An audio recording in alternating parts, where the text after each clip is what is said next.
This is Hannah. This is Bailey. This is Butter. Welcome to the Motocross Vault. I don't care. I like that one. Okay.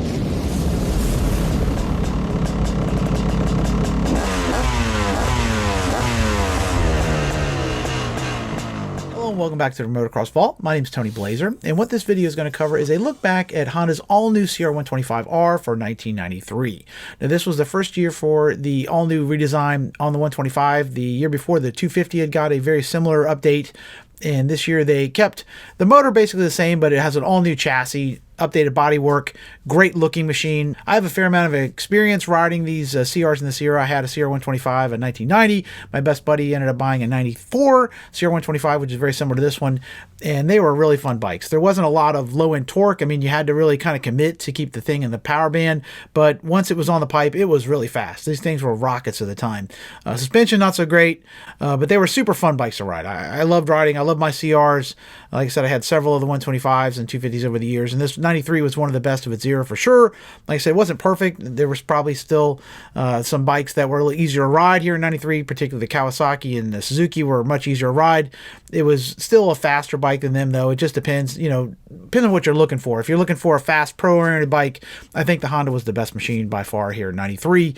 If you were looking for something a little easier to ride, some people might have preferred the Suzuki at the time, but either way, I don't think you could go bad here in 93 riding red. If you like this sort of thing, make sure you check out some of the other videos I've done. I just did a complete retrospective on the history of the Yamaha YZ250. I've done retrospectives on the CR80, the CR500, a lot of other machines. Also done classic shootouts and other ATV and motocross machines on my channel. If you'd like to support what I do here at the Motocross Vault, I do have motocross merch available. Here for the holiday season until the end of the year, I have a 10% discount here using this code BRAP. If you see something you like for the motorhead in your family and you'd like to pick something up, you can save 10% now through the end of the year. So here, without further ado, is a look back at the 1993 Honda CR125R. The early 1990s were a great time to be riding red in the 125 class. Honda's smallest full-size machines were the perennial horsepower champs of the Tiddler division, going all the way back to the mid-1980s. Starting with the 86 CR, Honda's 125s began delivering the kind of big power numbers that captured national motocross titles in the hearts of magazine editors alike. The red machines were often poorly suspended and not the easiest to ride, but if peak power was your top priority, it was hard to go wrong riding red in the 125 division. In 1992, the CR was once again the horsepower champ of the 125 class, but a few chinks were beginning to show in the armor of the nuclear red rocket. The little Honda remained wicked fast, but its peaky power band, penchant for popping, and surprisingly fragile pistons marred an otherwise winning motor package. The suspension woes that had plagued the CR since 1988 remained, and its once laudable chassis was beginning to show its age. Riders still loved its top-end rush, but for average racers, Suzuki's RM125 offered a superior combination of handling, suspension, and power band in 1992.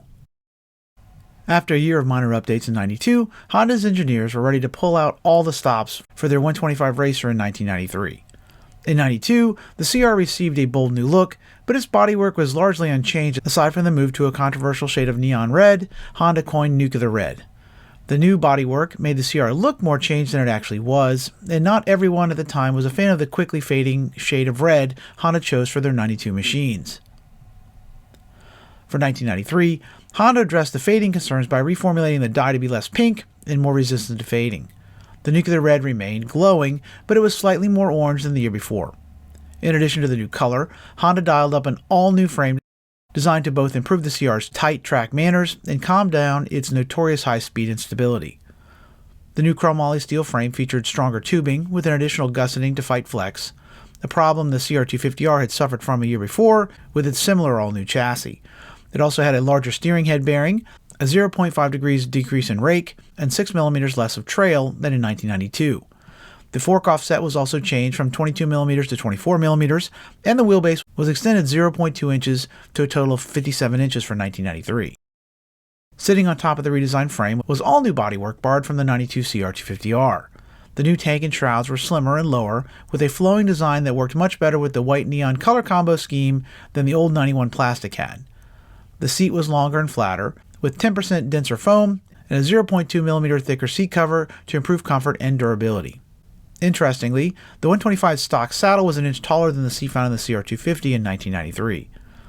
All-new side panels featured a smaller and sleeker design, with clean lines that flowed into an all-new, slimmer rear fender. The new airbox was shared with the CR250R and featured small inserts Honda called separators on each side of the airbox to generate a ram air effect into the filter. An all-new gas cap for 93 added an internal baffle to prevent fuel leakage out of the vent tube, and all-new pegs added 6 mm of width to improve grip and rider comfort. On the suspension front, the 93 CR125 was thoroughly revamped as well. In 92, Honda reduced the diameter of their forks by 2 mm in an attempt to bring back a bit of comfort to their notoriously unforgiving front end. The 92's triple tapered 43 mm inverted Shava forks were an improvement, but still not very good when compared to the Honda's rivals. For 1993, Honda kept the 43 mm size, but ditched the triple tapering. Honda claimed the new stronger tubes provided improved steering precision and better feel on hard hits. Internally, the revamped Shava legs featured all-new damping settings, stiffer springs, and a new blow-off valve designed to reduce harshness. Fork travel was set at 12.2 inches, with 17 available adjustments for compression and 14 selectable settings for rebound control. In the rear, Honda dialed up an all-new ProLink design for 1993. The revamped rear end featured an all-new linkage engineered to provide a flatter leverage curve and a beefed-up swing arm engineered to prevent the cracking that had plagued the all-new CR250R the year before. A redesigned Kayaba shock was added, with all-new valving and a 2 mm larger shock shaft for improved feel and greater durability. Rear travel remained unchanged at 12.6 inches, with 22 selectable settings for compression and 20 external adjustments for rebound control. One area where the CR125 was not lacking in 92 was horsepower.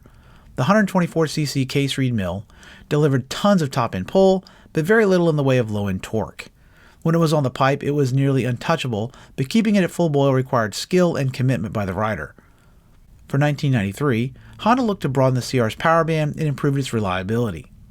Unlike the CR250R, which received an all-new power valve system in 92, the CR125 continued to employ the Honda PowerPort system first introduced on their CR250 in 1986.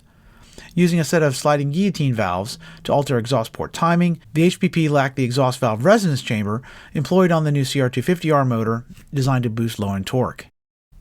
For 1993, Honda looked to broaden the CR's high-strung power by lowering the cylinder slightly to alter the port timing, increasing the exhaust port volume, widening the intake tract on each side by 6 mm, reshaping the exhaust valve guides, and retiming the Honda PowerPort to open 450 RPM sooner. Detonation and piston failures had been noted by many CR125R riders in 92, so for 93, Honda lowered the compression slightly and beefed up the cases to improve main shaft durability. A new reed valve was spec'd with a horizontal wing designed to improve intake velocity and beef up low-end torque. This was a trick borrowed from Boyson's aftermarket intakes at the time. The carburation duties continued to be handled by Kaheen's venerable 36mm PJ flat slide mixer, but a new Whirlpool throttle offered a smoother pull and a lighter effort for 1993. On the track, the 93 CR125R was a much improved version of the bike that took Jeremy McGrath to the 125 West Coast Supercross title in 1992. The new motor picked up sooner down low and pulled stronger through the mid-range before lighting the rocket boosters and shrieking to a top-end crescendo that had dogs howling a county away. As in 1992, the stock gearing was a bit tall, and most non-pros found adding 2 teeth to the rear helped keep the hot-blooded Honda churning. While low-end torque was improved, the CR was still much less friendly down low than the ultra-responsive KX125. The Honda tolerated running below 5,000 RPMs, but there was not much really going on down there. There was just enough grunt to keep the motor spinning before the real fun started. Once the CR hit the mid-range, however, there was not another machine in the class with a prayer of keeping its nuclear red rear fender in sight.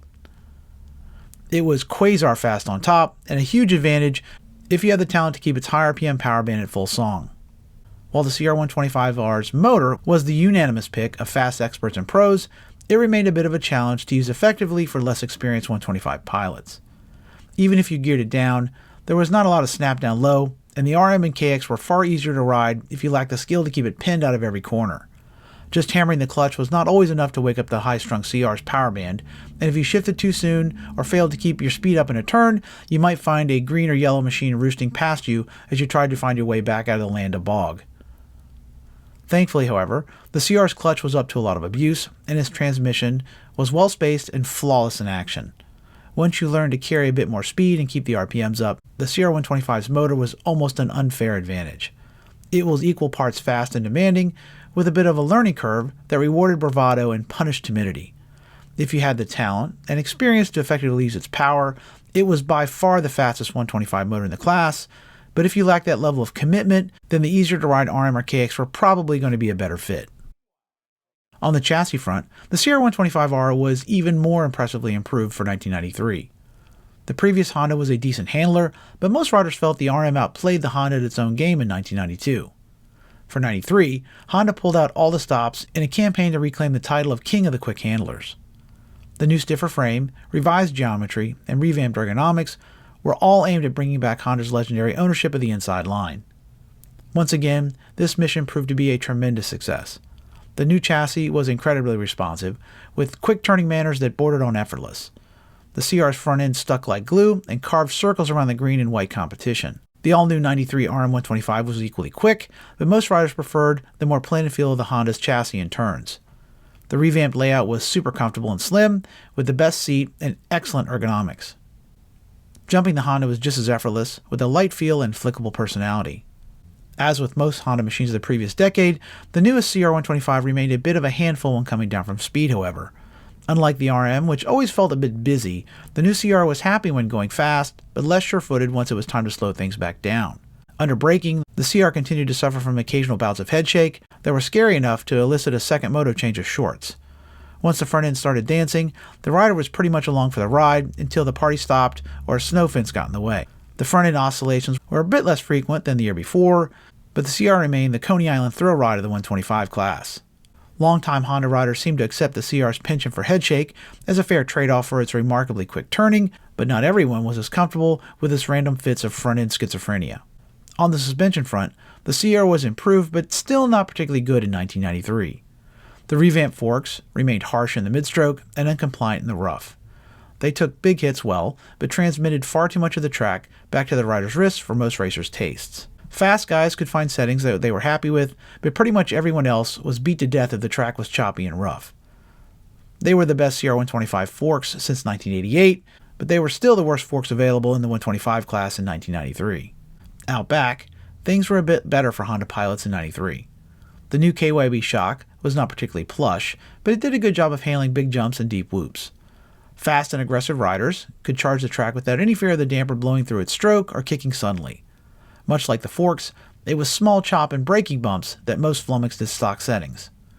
Here, the shock could be a bit busy and unsettled. If you were on the gas, it worked well, but if you backed off, the shock was not as cooperative. For hardcore racing, it was a good shock, but riders looking for comfort would have been a lot happier riding green in 1993. On the detailing front, the CR125R was the class of the field in 93. The new bodywork was excellent fitting, handsome, and offered the most comfortable ergonomics in the class. Riders loved the shape of the new seat and appreciated the firmer foam and tougher cover. If the 14mm taller CR125 saddle was a bit tall, it was also easy to switch out for the shorter one found on the CR250R. The nuclear red plastic proved more fade resistance than the year before, but it did still show ugly white lines if it was creased and turned pink if you left it in the sun too long. The CR's bars, levers, grips, and controls were well shaped, comfortable, and the most durable in the class. The new throttle was buttery smooth, and the clutch's action was flawless. The selection and quality of the fasteners were also a clear step above the pot metal found in most of its competition. Servicing the Honda took a fewer assortment of tools, and the odds of stripping a bolt were far less than on the KX or the RM. The quality of the stock chain and sprockets were nothing special, but they were no worse than the flimsy offerings found on the other big 4 125s. The Honda's brakes continued to dominate the stopper standings with unparalleled power, feel, and reliability. The continued use of an 18-inch rear wheel might have cost Honda a bit of traction in certain situations, but it did offer a bit of additional comfort and insurance against flats. At the time, most riders below the AMA Pro level did not feel the 18-inch rear hoop was a disadvantage. The new wider pegs were an improvement, but they were still smaller than the massive floorboards found on the Kawasaki in 93. The motor changes for 93 alleviated most of the reliability issues suffered by the CR the year before. Cracked pistons were far less common, and the Honda was easily the most bulletproof of the 93 125s. As long as you kept the filter clean, ran good oil, and serviced the HPP regularly, the red tiller kept on running and running. Servicing the power valve continued to be a serious pain in the kitting belt, but most riders found it a fair price to pay for all that awesome high RPM Honda horsepower. In the end, the 93 CR125 turned out to be a fantastic pro machine that was not always the best choice for less skilled pilots. Its motor was wicked fast, but also seriously demanding. Its lack of low end and hard hit made it frustrating to some and intimidating to others. Its fork and shock were also far better suited for hard chargers than cruising. It stopped on a dime, flew for a mile, and carved rings around its rivals. If you could keep it pinned, then the 93 CR125 could be your ticket to the winner's circle. If, however, you needed a bit more comfort in your suspension and flexibility in your power, then the Kawasaki or Suzuki were probably a better fit in 1993.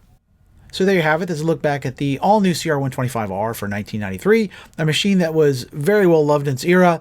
Maybe not the best in every category, but if you were like a pro or somebody looking to make a living riding motocross in the 125 class, the CR was hard to beat. It was just, even modified, other bikes weren't as fast as the stock CR. It was head and shoulders faster than the other machines. Again, not as easy to ride as some of them, and the suspension was maybe not super plush, but that was pretty easy to get fixed. It's easier to get the suspension fixed typically than to make a slow bike fast.